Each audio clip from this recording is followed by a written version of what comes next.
Hello everyone, I hope you can hear me. The audio is working. Welcome, First Camden McLaren, pleased to meet you. Hello Mary, hope you're doing well. Thanks for all of your help. So I haven't had time to record a video this week because we're just getting ready for the winter retreat in Germany. So tomorrow night is the first meeting, and been kind of busy, but everything seems to be going to plan. All the arrangements are in place. And I just wanted to say that it just wouldn't be possible to do this without this community, without the Sangha. Because what we're trying to develop here is a non-transactional gifting community where we look out for each other without any hope for reward for ourselves, but merely because we see it to be something beneficial, something worthwhile. So we started a few fundraisers, and there were plenty of generous people. In fact, we've managed to cover all of our costs. So that means that we've got 11 guests coming for the weekend for meditation, and they can participate. They're fed, they've got somewhere to stay, a nice hall to meditate in, and they can just practice. They can just concentrate on their meditation. And it's all been made possible by the generosity of others.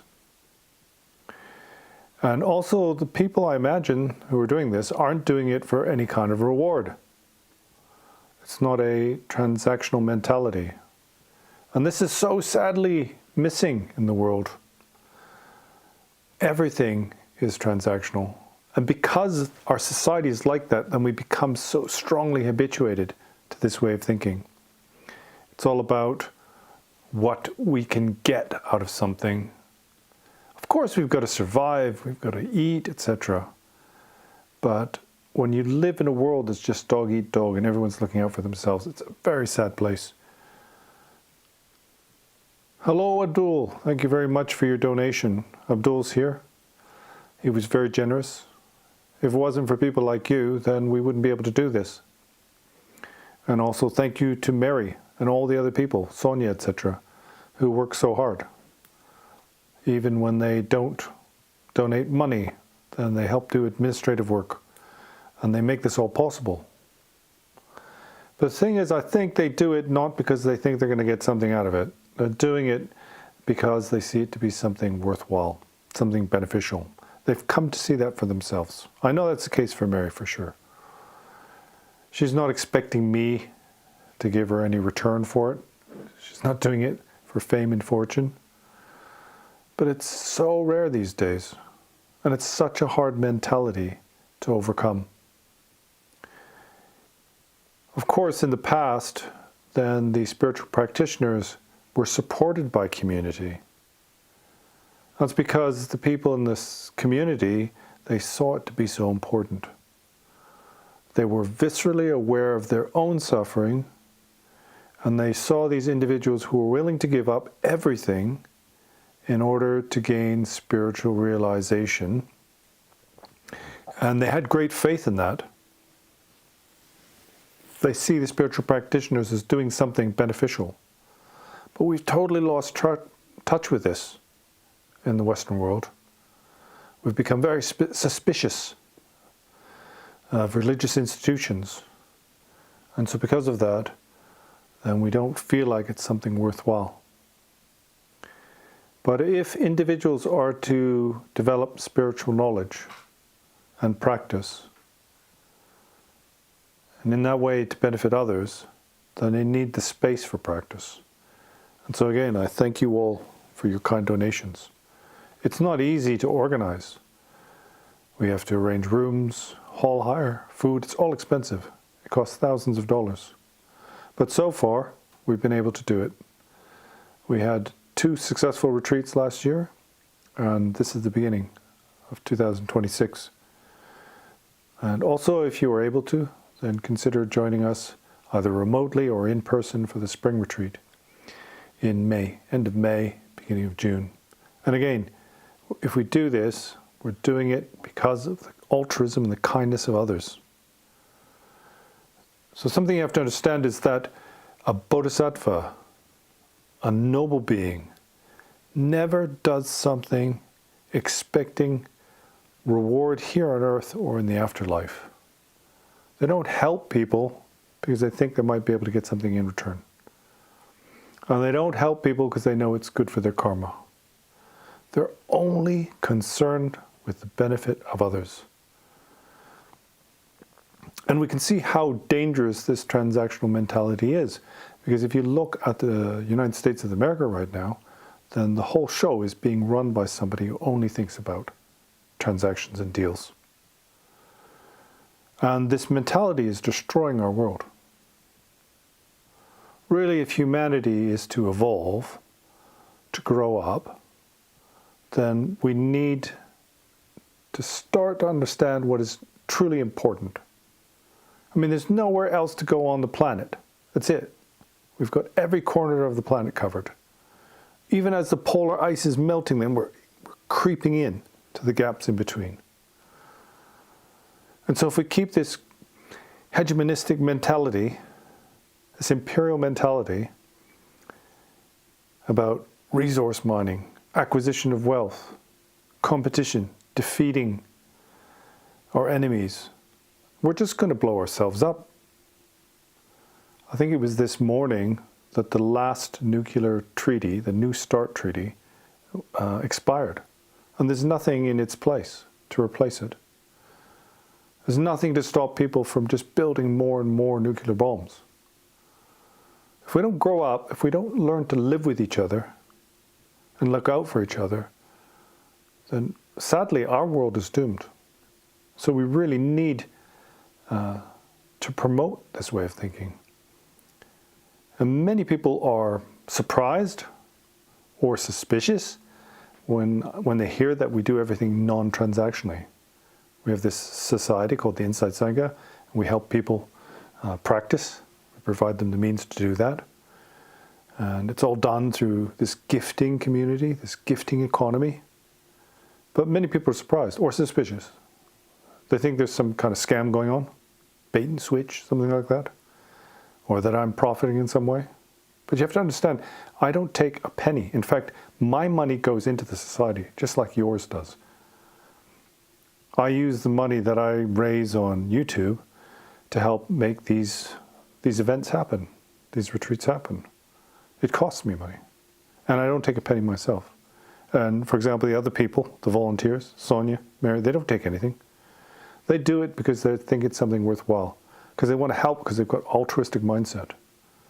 We have to do our best to develop this. I think the reason why many people are surprised is because basically almost all of the spiritual teachers that you see out there these days are grifting. It's all about e-begging and grifting. They usually apply fancy terms like dana, supposed to be generosity, and so it's voluntary donations that you're expected to pay. It's a transaction.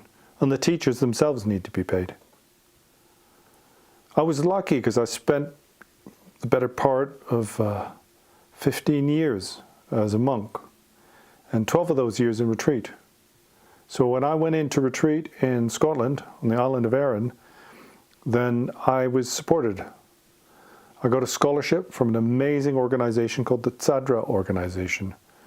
And basically it's an organization started by Buddhists, and what they do is they promote the Dharma.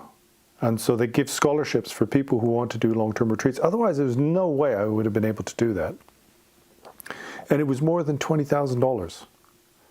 4 years, so you could just practice intensely. If you haven't heard of the Tsadra Foundation, I think you should look it up. They publish many books. They sponsor translations. They sponsor people to go study the scriptures in India and Nepal. And they also pay money so people can go into retreat. That's what I experienced. And after spending 4 years in retreat in Scotland, I went to Nepal and I spent 8 years there. And basically, the monastery provided everything. food, accommodation, clothing, anything. You didn't need to worry about anything. And without these opportunities, it's really difficult.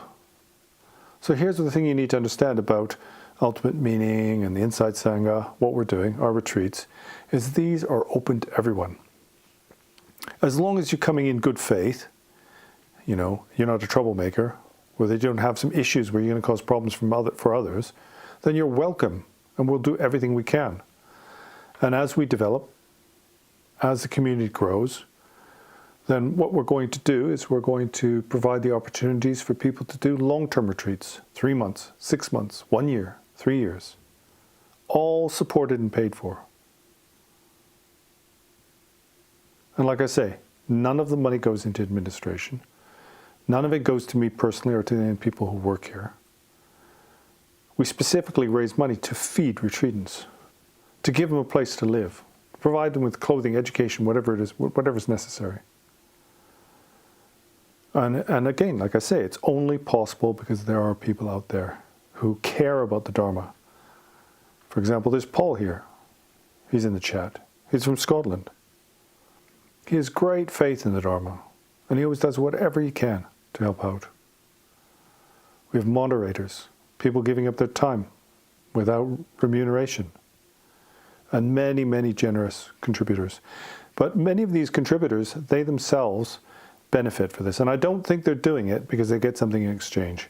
For example, Penny from the UK, then she has donated quite a lot of money to the upcoming retreat, but she also attends the teaching sessions that I give when we study the scriptures and do the practice instructions, and also she attends online, and she's very diligent.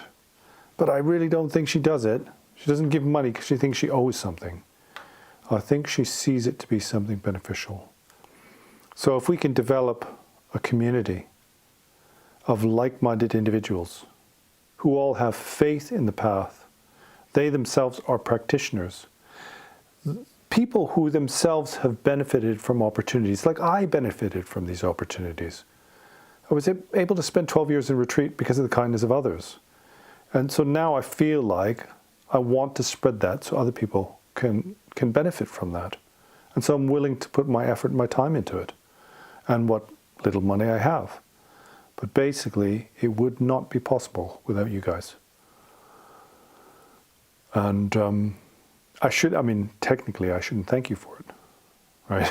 Because we do these things because we see them to be positive. And that's the whole point about this path, is that one has to see the truth for oneself. And if you have faith in that, if you have belief in that, then you will be motivated to be part of that, to help others.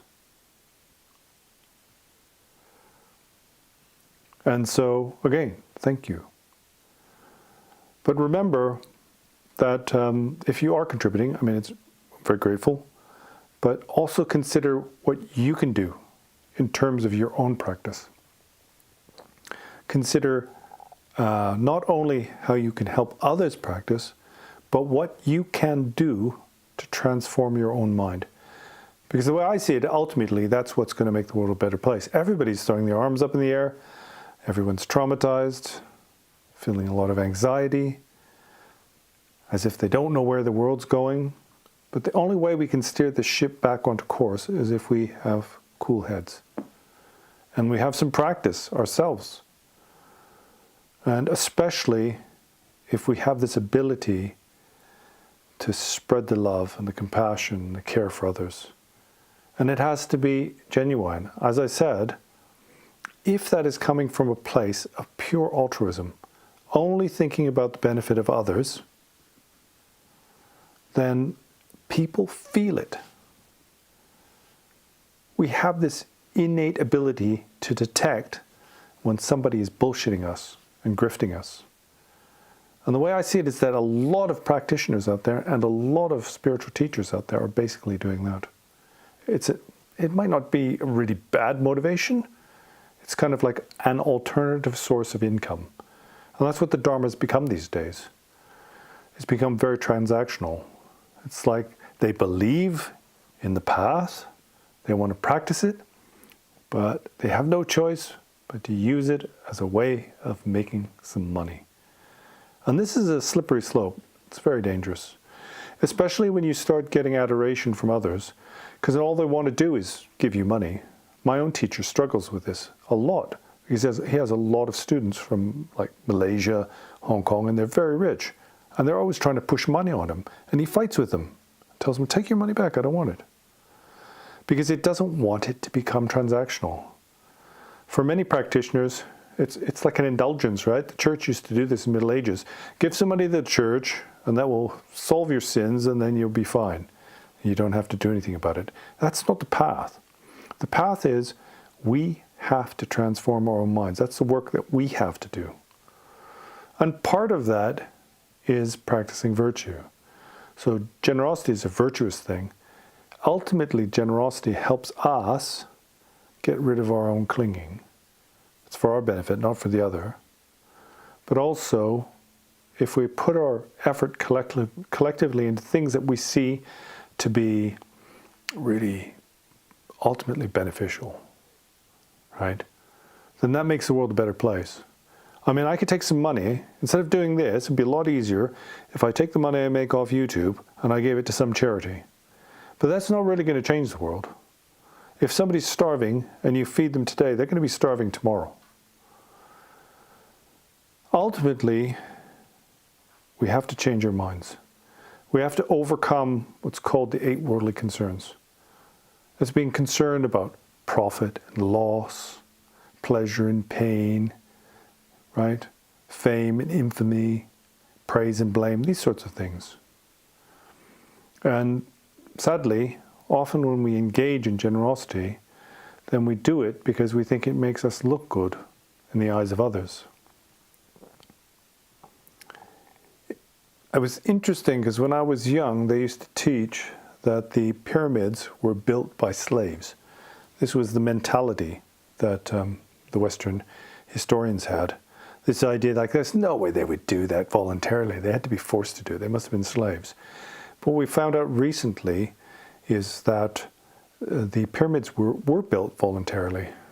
People from various villages, etc., when it was out of the growing season, then they would all come to the capital cities and they would all pitch their effort in to build these amazing monuments, things that we can't build ourselves. It just shows you how much we can do if we put our mind to it and we work together. And if we have that way of thinking, we can transform this world and make it a better place. But not as long as we are pitted against each other. Not when it's us or them. Not when it's, yeah, I'll do that, but I can't lose out in this transaction. There's a sort of limit, right? We calculate, well, I make so much money every month, and if I give this portion, that's a beneficial thing to do, but I can't give any more than that. Many people, like as I said, give in generosity because they think it makes them look good. This was certainly the case in terms of medieval Europe for Christianity. Was seen to be something that you should do. It's not necessarily a bad thing. There's amazing things that have been done through generosity in Christianity. It all comes to the individual and your way of thinking. And the point I'm trying to make here is if you give without expecting reward, that is the best kind of giving. Without clinging to results, without expecting any kind of reward, either here on earth or in the afterlife. However, if your generosity is wrapped up with self-concern, if your philanthropy is wrapped up in your own personal image and status, then it won't ever be ultimately beneficial. It will always be tainted. So I don't really have any much more to say on the topic. Tomorrow we start the winter retreat here in Germany, so I've got a lot of work to do. But I thought I would just share a few of my thoughts on this topic. Look for yourself. Look for yourself when you're online, etc. You see if there's a paywall associated with any of these spiritual organizations. You'll find out pretty quickly which teachers are authentic and which are not. Because the really, truly authentic practitioners, they're not interested in wealth. They're not concerned about what they're going to have to eat the next day. They're only concerned in the benefit of others and also in spiritual development. And this is what we need to heal the world. Ultimately, we need to change our way of thinking and have a more altruistic outlook. Because if we just rely on our caveman instincts, if we just fall back on our worst habits, then we're going to wipe each other out. So, thank you for joining me. And until next time, see you later.